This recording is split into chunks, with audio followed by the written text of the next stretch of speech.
Morning student. आज सबको हम असाइनमेंट जो है, जो मैंने फर्स्ट सेमेस्टर वाले स्टूडेंट को दिया हुआ है, स्पेशली स्किल एनहांसमेंट कोर्स का, उसके बारे में कुछ बातचीत करेंगे। बहुत सा कंफ्यूजन है इस बारे में कि असाइनमेंट कैसे लिखा जाए, कितने पेजेस का लिखा जाए, कितना लिखना है और क्या लिखना है। तो आइए इसके बारे में बातचीत कर लेते हैं। जैसे हम जानते हैं कि एसईसी कोर्स में आप लोगों को communication in every day life पढ़नी है। आई होप सो कि असाइनमेंट के जितने क्वेश्चंस मैंने दिए हैं सारे स्टूडेंट्स के पास पहुंच गए हैं। अगर नहीं पहुंचे हैं तो आप लोग एक दूसरे की हेल्प कीजिए और जो प्रश्न है वो एक दूसरे से शेयर करिए। जैसे मैंने जो क्वेश्चन दिया है, पहला संचार की परिभाषा दीजिए और इसके प्रमुख विशेषताओं का विस्तार से वर्णन कीजिए। क्वेश्चन से जाने से पहले हम कुछ और चीजें स्पेसिफाई आपको करना चाहेंगे कि असाइनमेंट क्या होता है, क्यों लिखा जाता है। पहली बात है कि आप लोगों का जो 70 मार्क्स का आपका एक्सटर्नल एग्जामिनेशन होता है, जिसको हम विश्वविद्यालय की परीक्षाएं कहती हैं, जो कि 70 नंबर के होते हैं। बाकी का जो 30 नंबर होता है वो इंटरनल असेसमेंट का नंबर होता है। इंटरनल असेसमेंट में आपका 15 मार्क्स का एग्जामिनेशन होगा, जिसको मिड टर्म एग्जामिनेशन, जो कि आपको कॉलेज में आके देना है। उसके अलावा 15 मार्क्स का आपका असाइनमेंट प्लस आपका अटेंडेंस होगा। 15 मार्क्स में से 10 मार्क्स का आपका असाइनमेंट का नंबर है, जो कि टीचर्स देते हैं।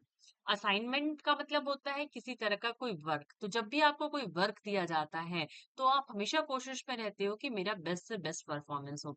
तो बेस्ट से बेस्ट असाइनमेंट लिखने का तरीका ये होता है कि जो भी प्रश्न आपको दिए गए हैं उसमें से दो चुनिंदा प्रश्न आप अपने से ले लें।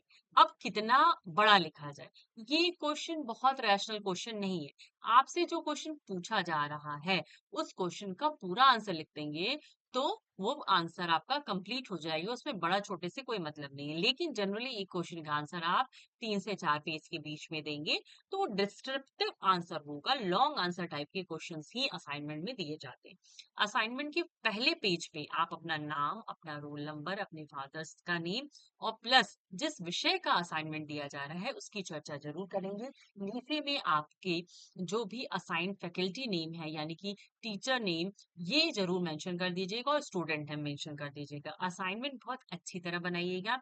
A4 साइज के पेपर पे असाइनमेंट बनेगा और साथ ही साथ जो एसटी फाइल मार्केट में मिलती है उस एसटी फाइल का उपयोग आप करेंगे।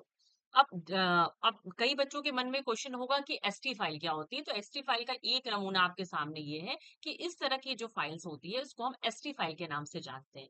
तो इस तरह की फाइल मार्केट में अवेलेबल है। तो इस फाइल को आप लेकर इसमें A4 साइज के पेपर्स लगाइएगा। A4 साइज के पेपर्स जब आप लगाइएगा तो ये ध्यान रखिएगा कि कई बार कई बच्चे ऐसे होते हैं जो अनरूल्ड पेपर पे यानी सादा पेपर पे नहीं लिख पाते, तो उसके लिए आप रूल्ड पेपर भी ले सकते हैं। आपका साफ सुथरा राइटिंग में होना चाहिए। असाइनमेंट क्वेश्चंस में पहला क्वेश्चन मैंने दिया है कि संचार क्या होती है।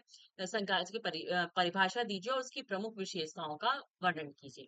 अब संचार की प्रमुख विशेषता, संचार की परिभाषा के लिए मैंने ये जो पावर पॉइंट स्लाइड बनाया था वो आपके लिए उपयोगी है। इस पावर पॉइंट स्लाइड पे जाएगा कि जो कि यूट्यूब पे अवेलेबल है।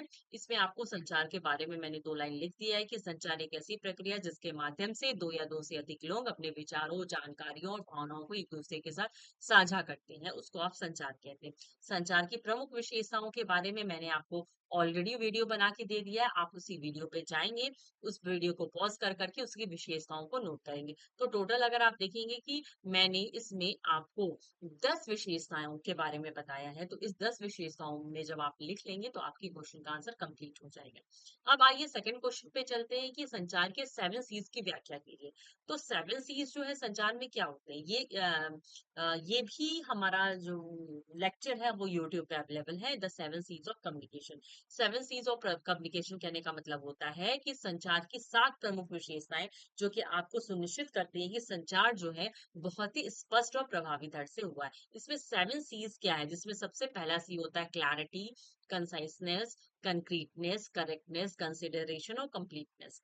इसको हिंदी में स्पष्टता, संक्षिप्तता, शुद्धता, विचार, पूर्णता और शिष्टाचार कहा जाता है। तो ये 7 सीज ऑफ कम्युनिकेशन है, जिसके बारे में आपको मिल जाएगा। आपको 7 सीज में हर सी के बारे में 2-2 लाइन, 4-4 लाइन देनी है। तो इस हिसाब से अब आएंगे। तो इस क्वेश्चन का आंसर भी आपको यूट्यूब वीडियो पे अवेलेबल है, जिसपे जाकर आप वीडियोस को पॉज कर करके इसका आंसर लिख लेंगे।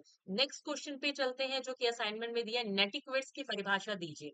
नेटिक्वेट्स क्या होता है, इसके बारे में भी आपके लिए मैंने वीडियो बना के दिया है। नेटिक्वेट दो वर्ड से मिलकर बना है, नेटवर्क और एडिकेट्स, जिसका मतलब होता है कि इंटरनेट पे जब भी आप बातचीत करते हैं, संवाद करते हैं, तो उसमें अपने अच्छे व्यवहार और नियमों का पालन करें।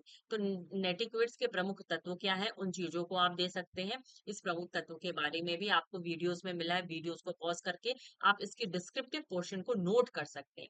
और इस डिस्क्रिप्टिव पोर्शन को जब भी आप नोट करेंगे, तो ये ध्यान रखेंगे कि जो हेडिंग है या जो सब हेडिंग्स है, उसको जो है ब्लैक पेन से लिखें, और उसके बारे में जो डिटेल है वो ब्लू पेन से लिखें। तो असाइनमेंट का टोटल मतलब होता है कि चीजों को सजा धजा के बहुत अच्छा आंसर तैयार करें। लास्ट क्वेश्चन है, ऑडियो बुक सुनने के लाभों पर विस्तार से चर्चा कीजिए। इसके बारे में अगेन मैंने आपको एक वीडियो बना के भेज रखा है लेक्चर का, उसको जो है आप सुनिएगा। इस ऑडियो बुक लिसनिंग में ऑडियो बुक क्या होता है, ऑडियो बुक लिसनिंग के लाभ क्या होते हैं, उन चीजों के बारे में चर्चा की गई है। तो उन सभी लाभों को आप उसको लिखेंगे।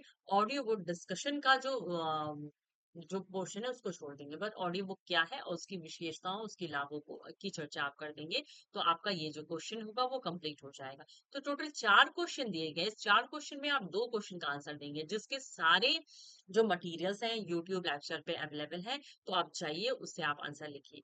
ध्यान रखिएगा, अगर आप कुछ पिक्चर्स उस पे पेस्ट करते हैं, क्योंकि ये संचार का है, तो आप इस पे पिक्चर पेस्ट करके उसको बहुत सुंदर असाइनमेंट बना सकते हैं। तो आई होप सो कि इस वीडियो के माध्यम से आपको चीजें अब स्पष्ट हो गई हों कि असाइनमेंट का आंसर आपको कैसे लिखना है। इसके बावजूद अगर आपको कोई प्रॉब्लम है, तो आप कॉलेज में आके संपर्क कर सकते हैं। तो थैंक यू सो मच।